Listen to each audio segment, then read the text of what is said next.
Dagdag taripa at pansamantalang tigil importasyon sa bigas ang ilang mungkahi ng Department of Agriculture para mas tangkilikin ang local rice. Pabor kaya dito ang ilang mamimili at nagtitinda.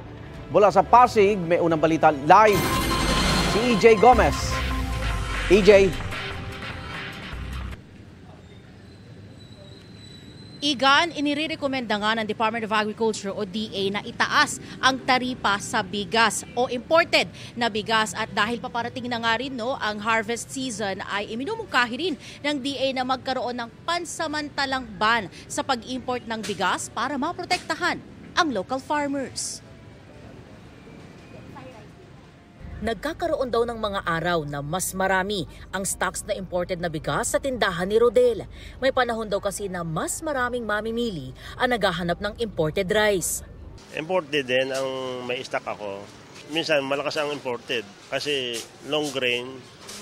Ang local naman, masarap ang lasa, may kaunting durog. Iminumungkahi ng Department of Agriculture o DA na itaas ang taripa sa imported na bigas para raw mas maipakalat ang local rice sa merkado. Kung talagang bababa ang local, ay talagang siyang uunahin ng customer. Kasi lowest price na eh. Ang imported, bihira na. Ayon sa DA, kailangan nang maubos ang stock sa warehouses ng rice traders, rice millers at National Food Authority o NFA ngayong nalalapit na ang harvest season. Dapat lang din daw itaas ang taripa sa imported rice ngayong mas bumaba na ang presyo nito sa world market. Plano ng DA na gawing 25% ang kasulukuyang 15% na taripa sa imported rice sa first tranche at itataas pa ito sa 35% matapos ang 3 buwan. Panukala rin ng DA na pansamantalang itigil ang pag-import ng bigas para maprotektahan ng local farmers. Ayon sa mga mamimili at rice vendor, dapat naman talaga na bigas na inaani ng mga Pilipinong magsasaka ang unahing bilhin ng mga consumer.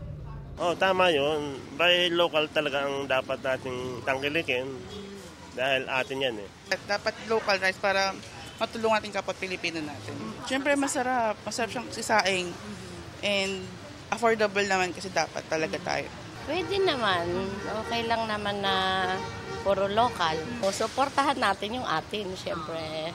Dito sa Pasig Mega Market, ang imported rice na hasmin at yung inaangkat naman mula sa Thailand, ibinibenta sa 45 pesos kada kilo. Ang kada kilo naman ng ordinaryong local rice, mabibili sa 42 pesos hanggang 44 pesos. Habang ang premium, nasa 40 pesos hanggang 63 pesos ang kada kilo.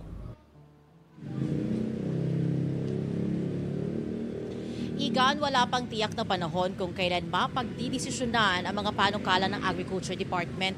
Kasama yan sa mga usaping tatalakayin ni Pangulong Bongbong Marcos at ng kanyang mga gabinete sa sidelines ng kanyang pagbisita sa India. At yan, ang unang balita mula rito sa Pasig City. EJ Gomez, para sa GMA Integrated News.